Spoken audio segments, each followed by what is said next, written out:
I am 26 years old. My fiancé, Liam, is 29. The night before our wedding should have been one of the happiest of my life. We were at the rehearsal dinner held in a private room at a restaurant that cost more than I was comfortable with. It was my mother's choice. Everything related to the wedding had been my mother's choice. I had wanted a small ceremony, maybe 100 people at most. My mother had insisted on 300, citing family honor and social standing. I had wanted a simple dress. My mother had pushed for a designer gown with a price tag that made my stomach clench. Liam, ever the peacemaker, had just held my hand and said we would make it work. The dinner was nearing its end. My father had just given a short, pleasant speech. He talked about how proud he was of me and welcomed Liam into the family. It was generic but warm. Then it was my mother's turn to speak. She stood up holding her wine glass. The crystal seemed to sparkle with a cold light under the dim chandeliers. She looked around the room, her gaze sweeping over Liam's parents, his siblings, and our friends. Her smile was tight, a perfect red line painted on her face. It never quite reached her eyes. "To my daughter," she began, her voice carrying a practiced elegance that always made me feel clumsy in comparison. "I have raised her to have the highest standards. I have given her everything a girl could ever want. I have taught her to recognize quality." She paused, and her eyes landed on me. For a fleeting second, I thought this might be a genuine moment of affection. I was wrong. Her gaze shifted to Liam, who was sitting beside me, his arm resting on the back of my chair. "So I must admit," my mother continued, her voice dropping just enough to make everyone lean in, "I am a little surprised at her final choice." A few nervous titters went through the room. People thought she was making a joke. I knew better. But we cannot always have what we want. She took a slow sip of her wine, her eyes still locked on Liam. Then she looked back at the assembled guests. "Let us all hope," she said, her voice now loud and clear, "that this marriage proves to be good enough." She never looked at me. She finished her speech by raising her glass in a toast that felt more like an accusation. A thick, heavy silence fell over the room. My own smile felt like it was cracking on my face. I could feel the heat rising in my cheeks, a familiar sting of shame and anger. I glanced at Liam. His easy, happy smile, the one that had made me fall in love with him, was gone. His face was a mask of stone. His hand, which had been resting on my chair, was now a tight fist on the table. The joy had been sucked out of the room, replaced by a suffocating tension. I saw his parents exchange a worried look. My father was staring down at his plate, refusing to meet anyone's eyes. He always did this when my mother went on one of her tirades. He just disappeared. My mother sat down, looking pleased with herself. She had asserted her dominance. She had made it clear that she was the one in charge, that this wedding was happening on her terms, and that she did not approve. I felt a wave of despair wash over me. This was supposed to be a celebration. Instead, it felt like a public humiliation. I wanted to stand up and scream at her.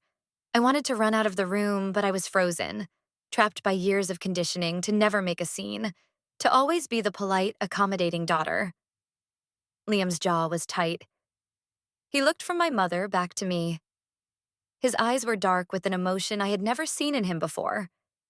It was a cold, hard anger. For a moment, I thought he was going to explode.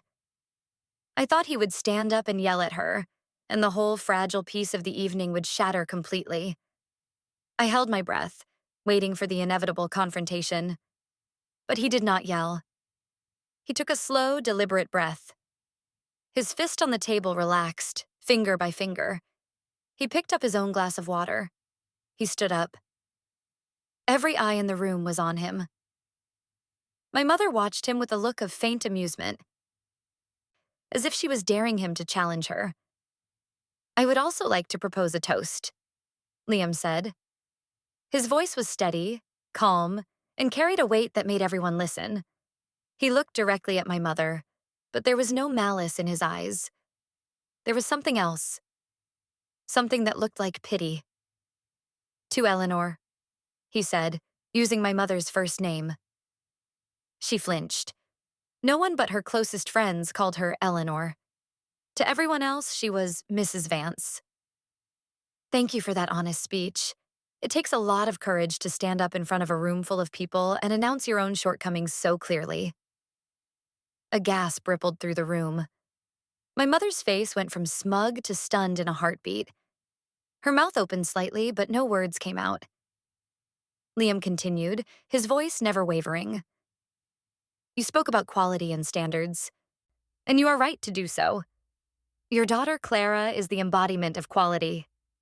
She has a quality of kindness that you clearly never taught her, because it is so innate and pure. She has a standard of integrity that is so high, she would never dream of trying to belittle someone on what should be the happiest day of their life. He turned his gaze from my mother and looked at me. His smile returned, but it was different now. It was filled with a fierce, protective love that made my heart ache. Clara is not just good enough, he said, his voice ringing with conviction. She is so far beyond good enough that the words are meaningless. She is everything. And I am the luckiest man in the world because she chose me. He then raised his glass to the rest of the room. And to all of you, he said, his voice warm again. Thank you for being here to celebrate with us.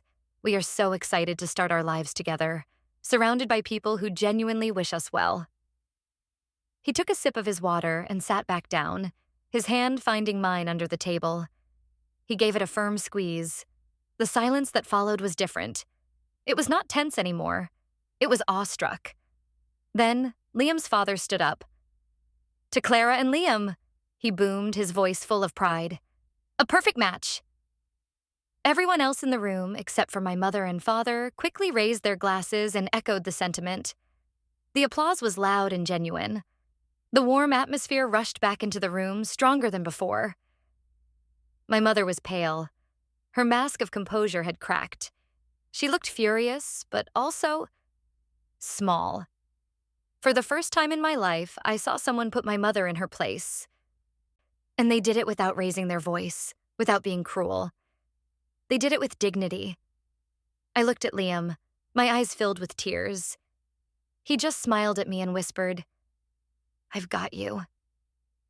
In that moment, I knew with absolute certainty that marrying him was the best decision I had ever made. The rest of the dinner was a blur of happy congratulations. My mother remained quiet, a thundercloud in a room full of sunshine. I did not care. She had tried to ruin my night, and Liam had refused to let her. He had not just defended me. He had shown everyone exactly who she was, and he had shown me that I was no longer alone in dealing with her. The wedding day itself was beautiful, despite the lingering tension from my mother. She moved through the events with a frosty politeness, a martyr and a mother of the bride dress. She barely spoke to me or Liam, which I counted as a blessing. The ceremony was lovely. Standing at the altar, holding Liam's hands and saying my vows, I felt a profound sense of peace. I was finally starting my own family. A family built on respect and love, not on obligation and control. Liam's family embraced me with an open warmth that was a stark contrast to the cool distance of my own. His mother hugged me tightly after the ceremony and whispered, We are so happy to have you, dear. You are perfect for him. The words were simple, but they were everything my own mother had refused to give me. We went on our honeymoon, a 2-week trip to a quiet beach resort. It was paradise. We disconnected from the world, turned off our phones, and just enjoyed being together. For the first time in months, I did not have to think about wedding planning, seating charts, or my mother's constant criticism. It was just me and Liam, and it was perfect. We came back refreshed, happy, and ready to start our life. We had received a generous amount of cash as wedding gifts, which we had planned to use as a down payment on a small house. The money was in a joint savings account that I had set up with my mother years ago, an account she had insisted on for my future. I had been the primary contributor, putting away a portion of my salary every month since I started working. My mother was on the account as a co-signer, something she had said was for emergency purposes. I had never thought much of it. We moved into our small rental apartment, unpacked our suitcases, and started sorting through the mail that had piled up. Among the junk mail and bills was a bank statement for the joint savings account. I opened it casually, expecting to see the healthy balance of our wedding gifts and my years of savings. Instead, my blood ran cold. The balance was almost zero. I stared at the paper, my mind refusing to process what I was seeing. There was a single massive withdrawal. It had been made 3 days after our wedding while we were on our honeymoon. The amount was nearly $40,000. It was all of it. All the gift money. All my savings. Gone. Liam, I said, my voice barely a whisper. He came over from the kitchen, a cheerful smile on his face. The smile vanished when he saw my expression. What is it, Clara? You look like you've seen a ghost. I handed him the bank statement without a word. I watched his face as he read it. His eyes widened in disbelief, then narrowed in anger. What is this? He asked. This has to be a mistake. A bank error. My heart was pounding in my chest. A sick feeling was rising in my throat. I knew it was not a bank error. There was only one other person who had access to that account. No, I said, my voice shaking. It's not a mistake. I sank onto the couch, the bank statement trembling in my hand. My mother. She's the only one who could have done this. Liam sat down next to me, putting a steadying arm around my shoulders.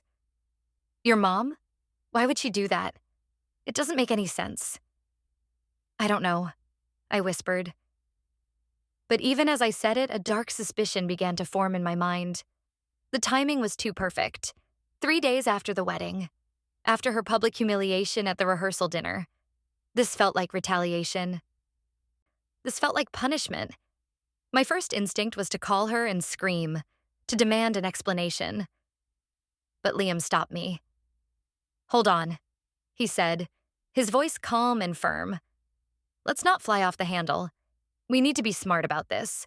First, we call the bank. We confirm the transaction. We find out who made it and how. He was right. I was too emotional to think clearly. I needed to be methodical. I took a deep breath, trying to push down the panic and the rage. I found the bank's number on the statement and dialed, my fingers feeling clumsy and numb. I explained the situation to the customer service representative on the phone. After a series of security questions, she put me on hold. The minutes stretched on, filled with the tinny sound of hold music and the frantic beating of my own heart.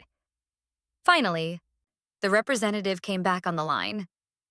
Ma'am, she said, her voice professional and detached. I can confirm that a withdrawal for $38,500 was made in person at our downtown branch on the 23rd of last month. Who made it? I asked, my voice tight. There was a pause. The transaction was processed for the other signatory on the account, Eleanor Vance. The name hit me like a physical blow. It was her. She had really done it. How? I managed to ask. Did she just walk in and take it? It was a counter withdrawal, ma'am, the representative explained. She presented valid identification and signed the withdrawal slip. I felt a wave of nausea. She had just walked into the bank and taken our future. Our house. Thank you, I mumbled and hung up the phone. I looked at Liam, my eyes burning with unshed tears. It was her. She took it all. Liam's face was grim. He pulled me into a hug and I finally let the sobs come. I cried for the money, for the house we were supposed to buy. But mostly I cried for the final, brutal confirmation that my own mother was capable of such a cruel and calculated betrayal. The rehearsal dinner had been a warning shot. This was the full-scale attack. After I had cried myself out, a cold resolve began to settle in my chest. The hurt was still there, a raw, gaping wound. But underneath it, something else was growing. Anger. A quiet, focused anger that was different from the helpless rage I had felt before. My mother had gone too far this time. She had not just insulted me. She had stolen from me. She had stolen from us. What are we going to do? I asked Liam, my voice hoarse. He looked at me, his expression serious. We're going to get our money back, he said simply, and we're going to make sure she can never do anything like this to you again. The first step was to confront her. I knew it would be difficult. My mother was a master of manipulation and gaslighting. She would twist the situation, make it my fault, and try to make me feel guilty for even questioning her. I had to be prepared. Liam and I spent the rest of the evening planning our approach. We decided to go to my parents' house the next day. We would not call ahead. We would show up unannounced to deny her time to prepare her defenses. The next afternoon, we drove to the house I grew up in. The familiar tree-lined street and the perfectly manicured lawn did nothing to soothe my nerves. Every inch of this place was a reminder of my mother's obsession with appearances. We parked the car and walked up to the front door. My hand was shaking as I reached out and rang the doorbell. My father answered the door. He looked surprised to see us. "Clara, Liam, what a nice surprise. We weren't expecting you." "Hello, Dad," I said, trying to keep my voice even. "Is Mom home?" "Yes, she's in the garden," he said, stepping aside to let us in. "Come on in. Can I get you anything? Iced tea?" "No, thank you," Liam said politely. "We just need to speak with Eleanor for a moment." My father's smile faltered slightly at Liam's formal tone. He sensed that this was not a casual social call. "Is everything all right?" he asked, his eyes darting between me and Liam. "We'll see," I said. "We'll just go out to the garden." We walked through the immaculate house, the silence amplifying the sound of our footsteps on the polished hardwood floors. We found my mother kneeling by a rose bush, wearing pristine gardening gloves and a wide-brimmed sun hat. She looked up as we approached, a small, tight smile on her face. "Clara, dear. Liam, to what do I owe the pleasure?" she asked, her voice light and breezy. She did not get up. She continued to snip at the roses with a small pair of shears. I decided not to beat around the bush. I held up the bank statement, which I had brought with me. "I think you know why we're here, Mom." She glanced at the paper in my hand and then back at her roses, a flicker of annoyance crossing her face. "I have no idea what you're talking about," she said dismissively. "If this is about the wedding thank you notes, I do hope you're getting to them. It would be rude to wait any longer." "This isn't about thank you notes," I said, my voice starting to tremble with suppressed anger. "This is about $40,000 that you took from our savings account." She finally stopped snipping and looked up at me, her expression one of carefully crafted surprise. "Took? Clara, what a horrible accusation. I didn't take anything. I borrowed it." "You borrowed it?" Liam interjected, his voice dangerously quiet. "You borrowed our entire life savings without asking?" My mother finally stood up, pulling off her gloves. She looked at Liam with disdain. "This is a family matter, Liam. It doesn't concern you." "I am her husband," Liam said, stepping forward so he was standing right beside me. "Anything that concerns Clara concerns me, especially when it involves our money." "It's not your money," my mother snapped. "It was in an account with my daughter. A daughter I raised, fed, and clothed for her entire life. A daughter for whom I just threw an incredibly expensive wedding." "A wedding we didn't ask for," I said, finding my voice again. "A wedding you insisted on." "And you should be grateful," she shot back. "Do you have any idea how much that wedding cost? The caterer, the flowers, the venue? It was astronomical. There was a last-minute emergency with the lighting vendor. They threatened to pull out unless we paid them an extra fee. I had to cover it. I used the money from that account to save your wedding from being a disaster." Her story was smooth, practiced. For a split second, I almost believed her. The idea of a wedding day disaster was something she had lorded over me for months, but something felt wrong. "An emergency?" I asked. "Why didn't you tell me? Why didn't you call me?" "You were on your honeymoon," she said, throwing her hands up in exasperation. "Was I supposed to bother you with financial details? I handled it. I took out a loan to myself, and I will pay it back when I can. You are making a mountain out of a molehill. Honestly, the lack of gratitude is astounding." She turned to my father, who had followed us into the garden and was hovering awkwardly by the patio door. "Richard, can you believe this? They come into our home and accuse me of stealing." My father wrung his hands.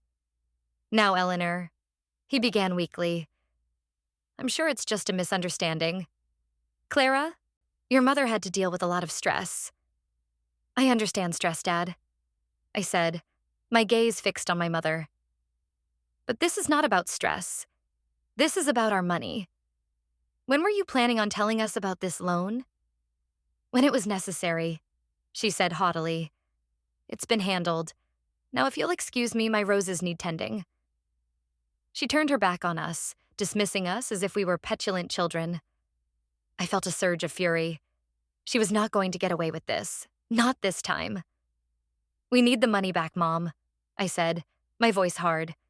"We need it now. We want to buy a house." She scoffed without turning around. "A house? Don't be ridiculous. You're barely married. You can wait. A little financial discipline will be good for you. You've always been so impulsive." My jaw dropped. The audacity of her words stole my breath. She stole our money and was now lecturing me on financial discipline. Liam put a hand on my arm. "We're done here for today," he said quietly. He looked at my mother's back, then at my father's anxious face. "Richard," he said, his tone leaving no room for argument. "We expect the full amount to be returned to our account within 30 days. $40,000, not $38,500. 40. We're adding interest for the unauthorized loan." My mother spun around, her face a mask of rage. "How dare you? You come into my house and make demands?" "We are not demanding," Liam said calmly. "We are stating a fact. The money will be returned, or we will be forced to explore other options." "Is that a threat?" she hissed. "It's a promise," Liam replied. He took my hand. "Let's go, Clara." We walked away, leaving my mother sputtering in the middle of her perfect garden and my father looking utterly lost. As we got into the car, the adrenaline started to fade, replaced by a deep, weary sadness. But underneath it, my resolve was like steel. My mother had told her story. Now it was my turn to find the truth. The next day, I started making calls. My mother's story about the lighting vendor was the first thing I wanted to verify. I still had the folder with all the wedding contracts and contact information. I found the number for the event lighting company and dialed. A friendly woman answered. I explained that I was a recent client and just had a follow-up question about my invoice.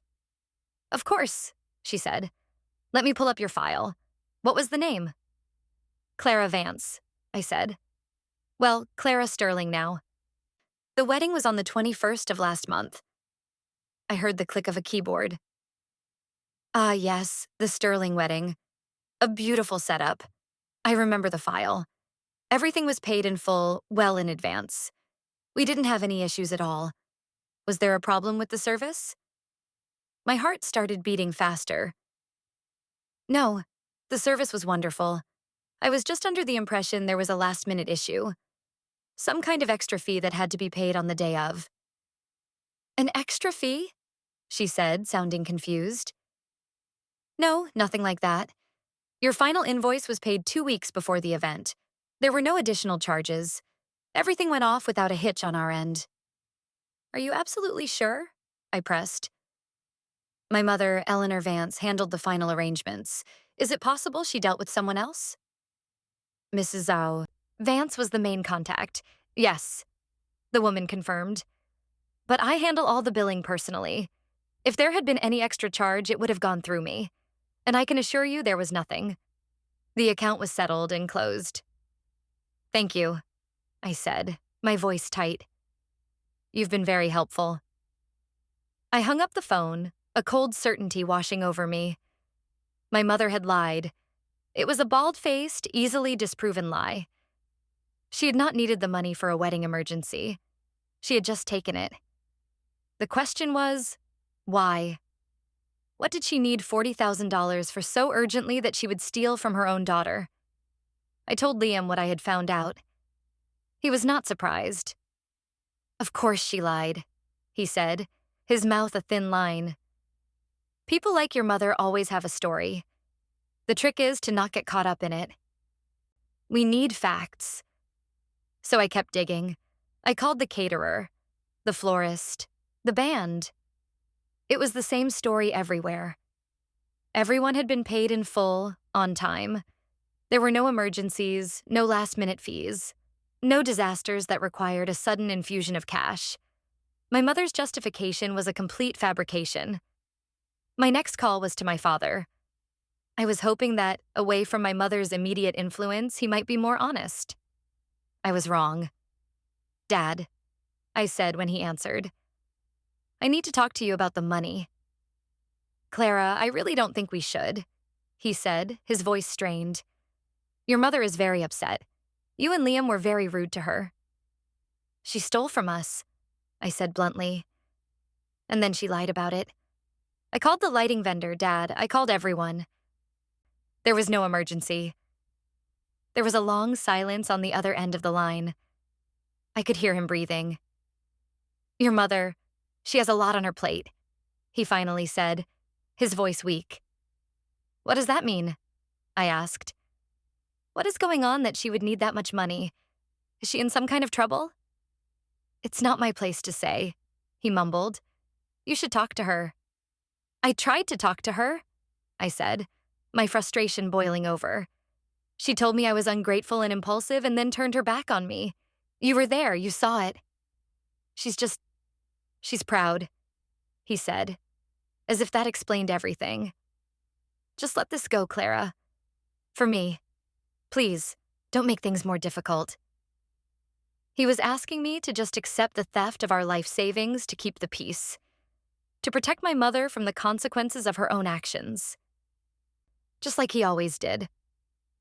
"I can't do that, Dad," I said, my voice cold. "This isn't about making things difficult. This is about right and wrong. And what Mom did was wrong. If you won't help me, I'll find out the truth myself." I hung up before he could respond. The conversation left me feeling more alone than ever. My own father was choosing to enable her, to be complicit in her lies. It was a betrayal almost as deep as my mother's. I sat on the couch, the wedding folder open in my lap, feeling completely lost. What was my next step? How could I find out what was really going on? Liam came and sat beside me. He took my hand. "We're not alone in this," he said gently. "You have me. And sometimes you need an outside perspective." He suggested I talk to my best friend, Sarah. Sarah had known me since college. She had seen my mother in action many times and had always been a blunt, no-nonsense voice of reason in my life. I called Sarah and explained everything, from the rehearsal dinner to the empty bank account to the lies and my father's refusal to help. She listened patiently, only interjecting with an occasional, "Wow," or, "That woman is unbelievable." When I finished, she was silent for a moment. Then she said, "Okay, so your mom is a liar and a thief. We kind of knew the first part already. The second part is new, but not shocking. The question isn't what she did. It's why." "I know," I said. "But how do I find that out? She's built a fortress of lies around herself, and my dad is guarding the gate." "Well," Sarah said, her voice turning thoughtful, "what do we know about your mother? She's obsessed with image, status, money. She pretends to be much wealthier than she is. Am I right?" "Completely," I said. "The designer clothes, the expensive car, the constant renovations on the house. It was all part of the performance." "So," Sarah continued, "if someone like that suddenly needs a huge chunk of cash, it's usually for one of two reasons, either to cover up a debt or to fund the next big purchase to keep up the illusion. You said she's been lecturing you on financial discipline. That's classic projection. People who are terrible with money love to accuse others of being bad with it. I bet she's in financial trouble. Deep trouble." Sarah's words resonated with a terrifying clarity. It made sense. My mother's entire identity was built on the foundation of wealth and social standing. If that foundation was crumbling, she would do anything to hide the cracks, even steal from her own child. So what do I do? I asked. How can I prove it? It's tricky, Sarah admitted. You can't exactly ask to see her credit card statements, but you can look for clues. Has she been acting stressed lately, before the wedding? Any hushed phone calls? Any mail you might have seen from collection agencies or something similar when you were at the house? I thought back over the past few months. My mother had been more on edge than usual, but I had attributed it to wedding stress. I had dismissed her sharp temper and moments of distraction. But now, looking back, it seemed different. There was a desperation lurking beneath the surface. I remembered one afternoon, a few weeks before the wedding, when I had stopped by my parents' house to drop something off. I had walked in and heard my mother on the phone in the study, her voice low and tense. She had said something like, "I told you I will have the money by the end of the month. You will get your money." When she saw me, she had hung up abruptly and said it was just a difficult supplier for the wedding. Another lie. There was a phone call, I told Sarah. I overheard part of it. She promised someone money. There you go, Sarah said. She's in debt, and she used your wedding gift money to pay it off. She sacrificed your future to protect her present. The cold, hard truth of it settled in my stomach like a stone. The conversation with Sarah gave me a new direction. I was no longer just trying to get my money back. I was trying to uncover the full extent of my mother's deception. It felt like I was an investigator, and my own mother was the suspect. The next few days were a blur of quiet, methodical work. I started thinking about any financial ties I might still have to my mother, anything that could give me a glimpse into her world. And then I remembered something. Years ago, when I first got a credit card, my mother had insisted on being added as an authorized user on my account. She had claimed it was for emergencies only. I was young and trusted her, so I had agreed. I rarely used that card myself, and I had honestly forgotten she was still on it. On a hunch, I logged into the credit card's online portal. I had not looked at it in months. I pulled up the most recent statement. My own charges were minimal. A few small online purchases, a subscription service, but then I saw her charges. My mother's name was listed next to a string of purchases that made my jaw drop. There were charges from high-end department stores, expensive restaurants, a spa weekend. Thousands of dollars in charges, all in the last 2 months. She had been using my credit card to fund her lifestyle, all while planning to steal my savings. But it was the last charge on the statement that made my breath catch in my throat. It was a cash advance. A large one. $10,000. It had been taken out a week before she stole the money from my savings account. A cash advance on a credit card comes with exorbitant fees and interest rates. It was a move of pure desperation. And then I saw where the money had gone. There was a payment made from the credit card account to something called Prestige Capital Lenders. I had never heard of them. I typed the name into a search engine. The results that came back made me feel sick. Prestige Capital Lenders was not a bank. It was a high-interest, short-term loan company, the kind of place people go when they are in serious financial trouble and have been rejected by traditional lenders. They were known for their aggressive collection tactics. This was it. This was the why. My mother had taken out a predatory loan. The $10,000 cash advance was probably a desperate attempt to make a minimum payment. But it was not enough. She had needed a much larger sum to settle the debt. She had needed my $40,000. I printed out the credit card statement. The evidence was irrefutable. She had not only stolen my savings, she had been secretly running up debt in my name. The phone call I had overheard was not to a wedding supplier. It was to a loan shark. I felt a strange mix of emotions. I was furious, of course.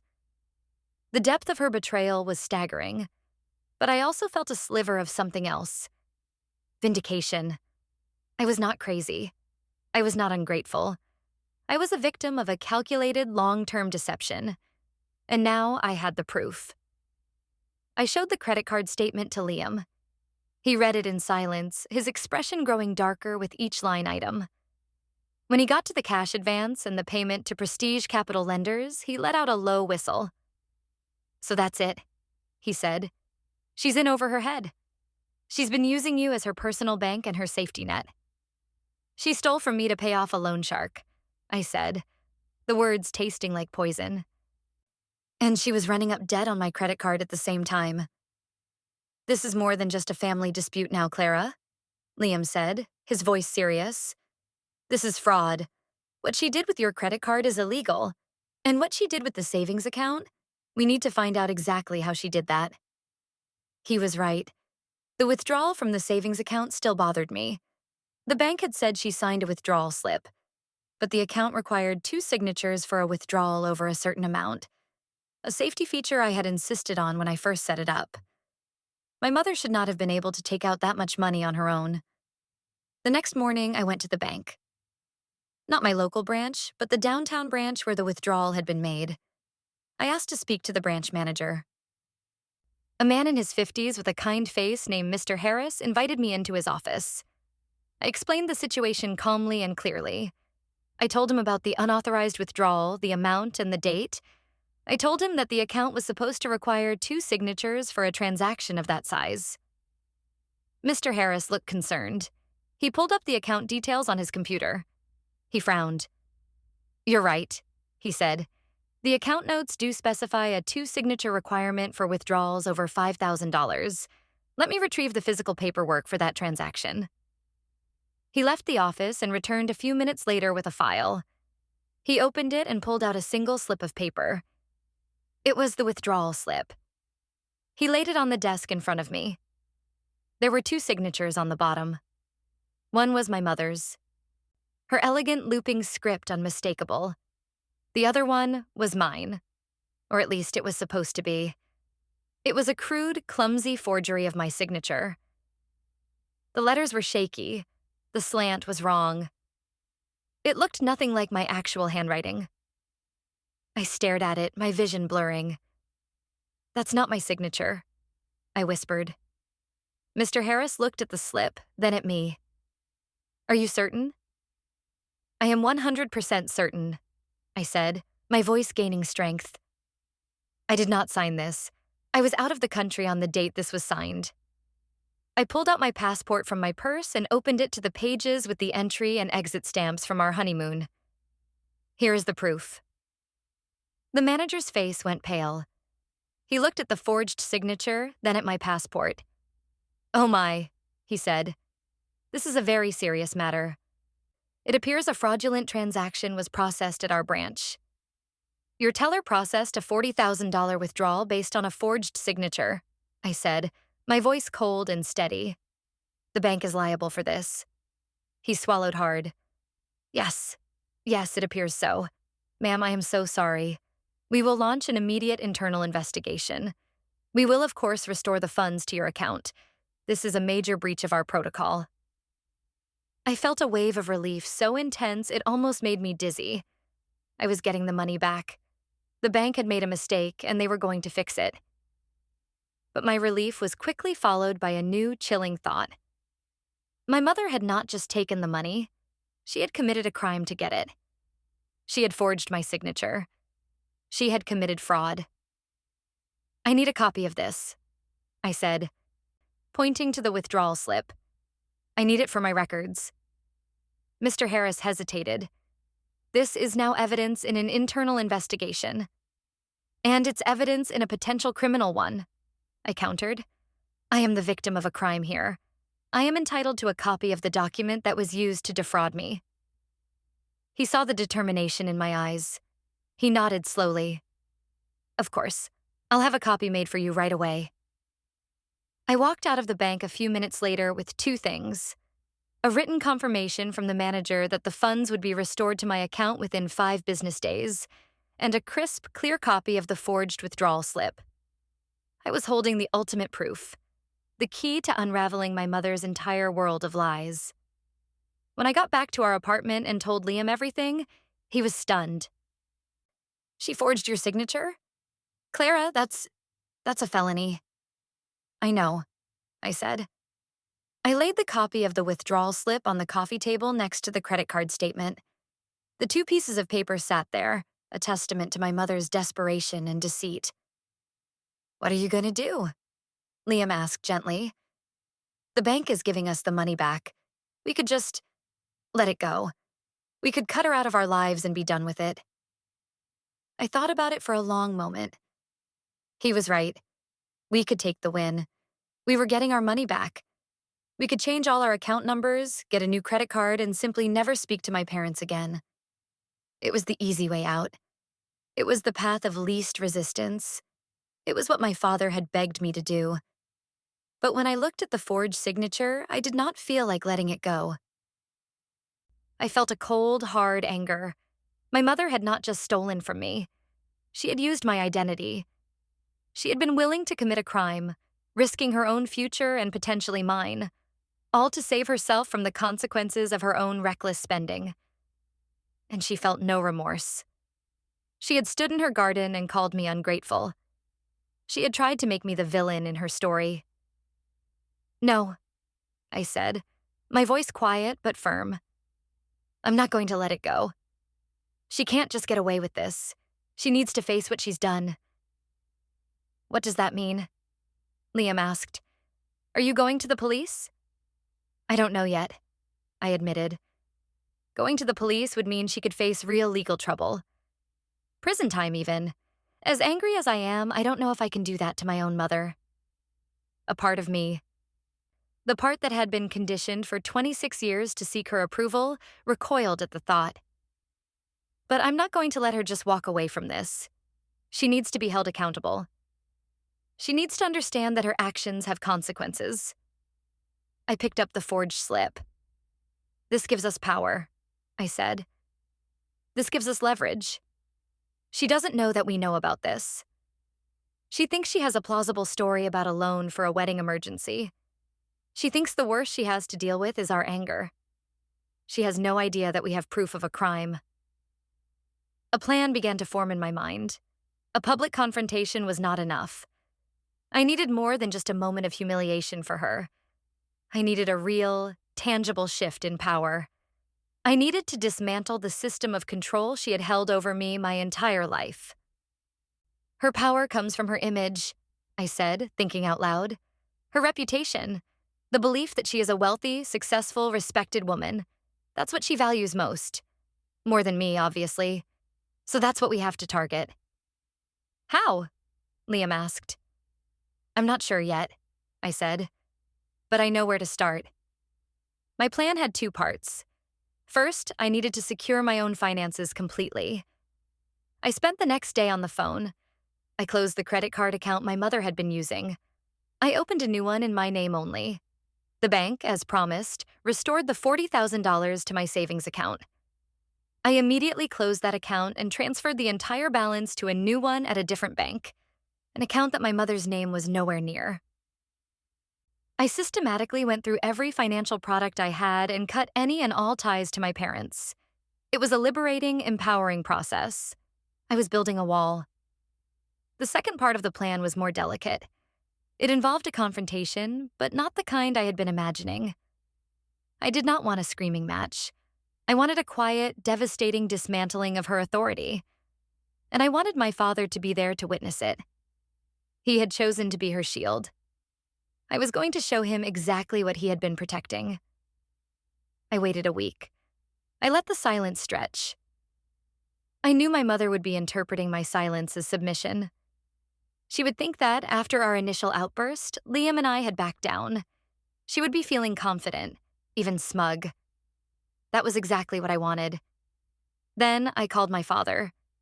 "Dad," I said, my voice calm and neutral. "Liam and I would like to come over for dinner on Saturday. We need to have a family discussion. It's important." He sounded relieved.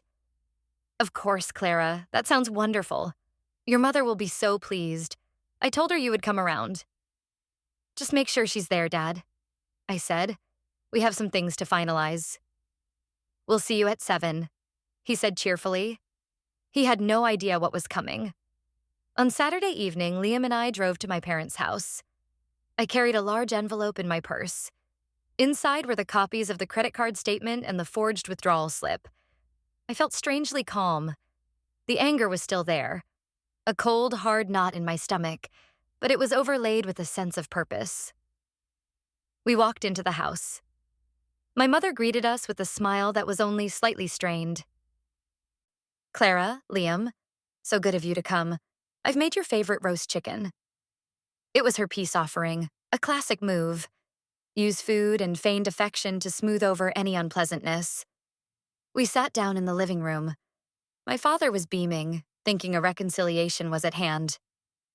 "So," he said, rubbing his hands together, "it's good to have you here. Family should be together." "That's why we're here, Dad," I said. "We need to talk about what it means to be a family." I looked at my mother. "We have some unresolved business." Her smile tightened. "Clara, I do hope you're not going to start that again. I told you I will pay back the loan when I am able." "That's the first thing we need to discuss," I said.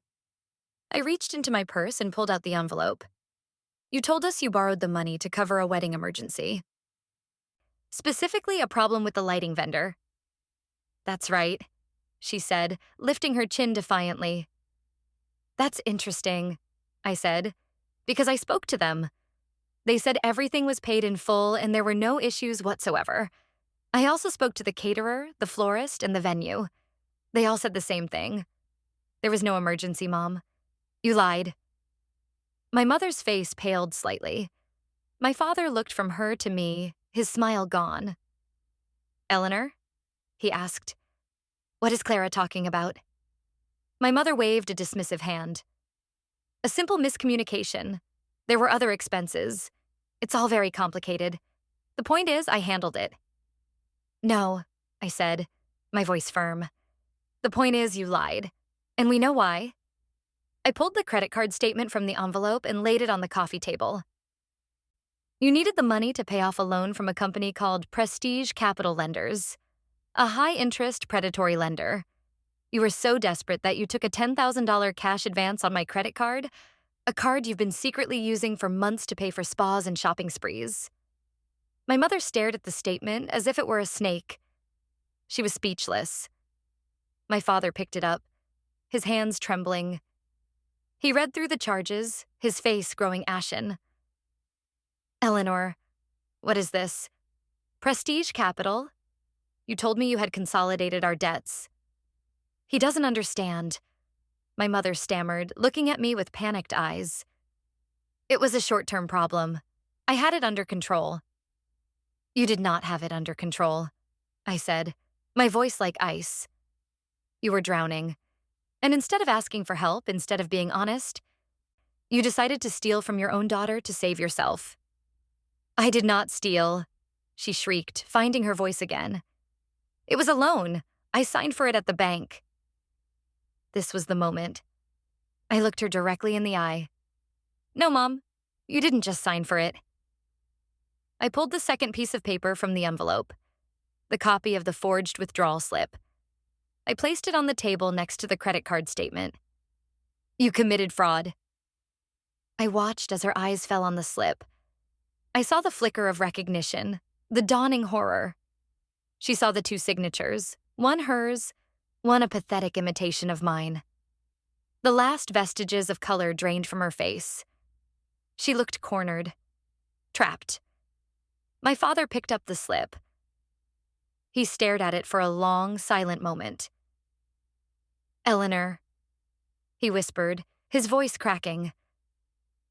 Did you sign Clara's name?" My mother just sat there, frozen. She could not deny it.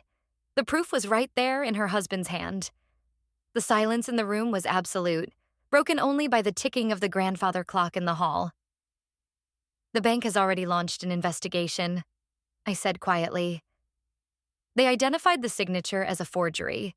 They have already refunded the full amount to me. They were very apologetic. A teller is probably going to be fired. All because you were too proud to admit you were in financial trouble." I let that sink in. I wanted them to understand the ripple effect of her actions. It was not just about us. An innocent person's job was on the line because of her crime. My father finally looked up from the paper. He looked at my mother, and for the first time in my life, I did not see adoration or blind loyalty in his eyes. I saw a profound, gut-wrenching disappointment. "How could you?" he whispered. "How could you do this to her?" My mother crumpled. All the defiance, the arrogance, the pride, it all just dissolved.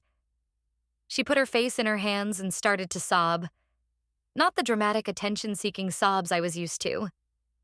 These were the racking, ugly sobs of someone who has been utterly and completely exposed. I felt nothing. No pity. No sympathy. Just a cold, empty finality. We had two options, I continued, my voice still calm. Option one was to file a police report for the credit card fraud and the forgery. Given the evidence, you would likely be facing felony charges. I paused, letting the weight of those words hang in the air. Option two is this conversation. My father looked at me, his eyes pleading. "Clara, please. She's your mother." "She is," I agreed. "And that is the only reason we are not at a police station right now. But that doesn't mean there will be no consequences." I leaned forward. "Here is what is going to happen," I said, my voice leaving no room for negotiation. "First, you are going to pay back every single cent you charged to my credit card, including the cash advance fees and the interest. The total comes to $14,212. You will have that money for me within 1 week." My mother looked up, her face streaked with tears. "I don't have it," she whimpered. "That's why I took the other money." "Then you will sell something," I said flatly. "You will sell your jewelry. You will sell the designer clothes. You will sell that ridiculously expensive car you drive. I do not care how you get it, but you will get it. My father will oversee it." I looked at my dad. "Won't you, Dad?" He nodded numbly, still staring at my mother with that broken expression. "Yes," he said. "Yes, of course." "Second," I continued, "you will go into credit counseling. Both of you. You have been living a lie for years, and it stops now. You will learn to live within your means. You will create a budget, and you will stick to it. I want to see proof that you have enrolled in a program within 2 weeks. Third," I said, and this was the hardest part, "you will apologize. Not to me. You've already shown you're not capable of a sincere apology. You will apologize to Liam. You humiliated him in front of his family and friends. You insinuated he was a gold digger, when in fact it was you who was using me for money. You will call him and you will apologize for your behavior at the rehearsal dinner. You will admit you were wrong." My mother flinched as if I had struck her. Apologizing to me was one thing. Apologizing to Liam, the man she considered so far beneath her, was another level of humiliation entirely. But she just nodded, her fight completely gone. "And finally," I said, "our relationship is going to change. The days of you making demands, of me trying to please you, are over. From now on, our interactions will be on my terms. I will decide when I see you. I will decide how much I share with you. You have broken my trust so completely that I don't know if it can ever be repaired. You will have to earn back even a fraction of it. And it starts by you doing exactly as I've said." I stood up. Liam stood up with me. "We will not be staying for dinner," I said. "I'll expect to hear from you about the money." We walked to the door. Before I left, I turned back and looked at my parents. My mother was still sobbing, a broken woman in her own expensively decorated prison. My father was just sitting there, holding the proof of her crimes, his entire world shattered. For a moment, I felt a pang of something. Not pity, but a deep, aching sadness for the family I had always wished for but never had. Then I closed the door and walked away. The drive home was silent. When we got back to our apartment, Liam wrapped me in his arms. "You were incredible," he whispered into my hair. "That was the hardest thing I've ever seen someone do. I just feel empty," I confessed. "That's because it's the end of something," he said wisely. "It's the end of the daughter who had to please her mother. Now you get to just be you." The next few days were a strange whirlwind. My father called me the next morning. His voice was tired, defeated. "We're going to the bank today, Clara," he said. "We're taking out a home equity loan to pay you back and to consolidate everything else. We've also made an appointment with a credit counselor." "Good," I said. I didn't say thank you. This was not a favor. This was a consequence. 3 days later, a check for the full amount of the credit card debt was messengered to our apartment. I deposited it without a word. The following week, I got a call from an unknown number. It was my mother. Her voice was small, barely audible. "Clara," she said, Is Liam there?" "He's here," I said. "Can I speak to him?" she asked. I handed the phone to Liam. I watched his face as he listened. He did not say much, just, "I see," and "thank you." When he hung up, he looked at me. "She did it," he said. She apologized. She said her behavior was unacceptable and that she was wrong to have judged me and that she is sorry for the hurt she caused. "Did it sound sincere?" I asked. He shrugged. It sounded like a person who was forced to do something they didn't want to do. But she said the words. It was enough. It was not forgiveness. It was accountability. We did not see my parents for several months. My father would call occasionally with updates. They had sold my mother's car. They were sticking to their budget. The counseling was difficult but necessary. My mother never came on the phone. The wall between us remained. Liam and I, meanwhile, started our life. We found a small house in a quiet neighborhood, not as grand as the one my mother would have chosen for us, but it was ours. We used the money from our savings, the money I had fought to get back, as our down payment.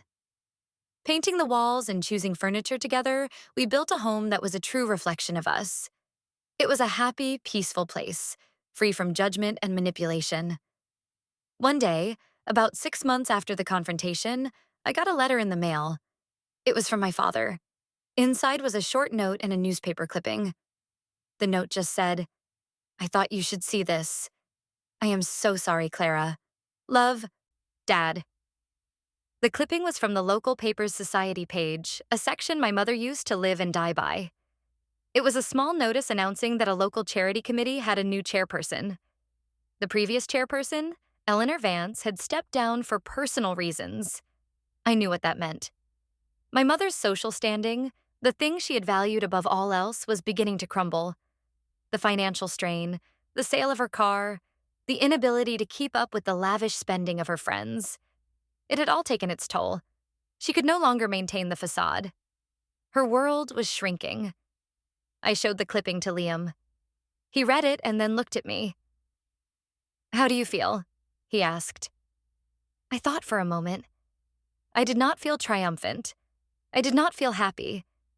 I just felt a quiet sense of justice.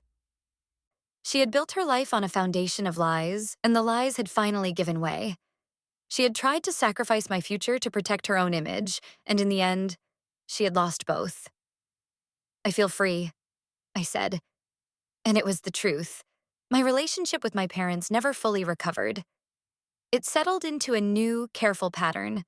We see them a few times a year, on major holidays. The conversations are polite, superficial. My mother is quieter now.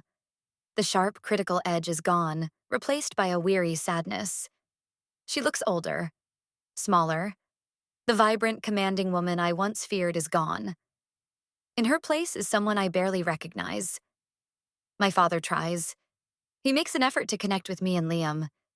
He talks about his new hobbies, about gardening, about things that are real and tangible, not about status or appearances. I can see he is trying to rebuild not just his finances, but his integrity.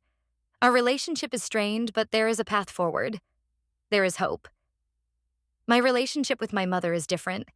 The trust is gone, and I don't think it will ever come back. I have forgiven her, in a way. I have let go of the anger because holding on to it was only hurting me. But I have not forgotten. The scars are still there, a reminder of the betrayal. They are a reminder of the boundaries I had to build to protect myself. Sometimes, late at night, I think about that rehearsal dinner. I think about my mother's cruel words and the silence that followed. And I think about Liam, standing up not with anger, but with a quiet, unshakable dignity. He did not just defend me that night. He gave me the courage to defend myself. He showed me what unconditional love and support looked like. My mother said I was not good enough, but she was wrong. I was more than good enough. I was strong enough to uncover her lies, to confront her, and to take back my life. She tried to make me small, to keep me under her control, but she failed. Her actions, born of desperation and deceit, ended up being the catalyst for my own liberation. She lost a daughter, a reputation, and the comfortable illusion she had spent her life building. I lost a mother I never really had, but I gained a husband, a home, and most importantly, myself. And that was a trade I would make again in a heartbeat. She paid back the money. She paid back the debt. But the real cost was her own. Some things, once broken, can never be truly fixed. She had taught me a final, valuable lesson: that sometimes, the most loving thing you can do for yourself is to walk away.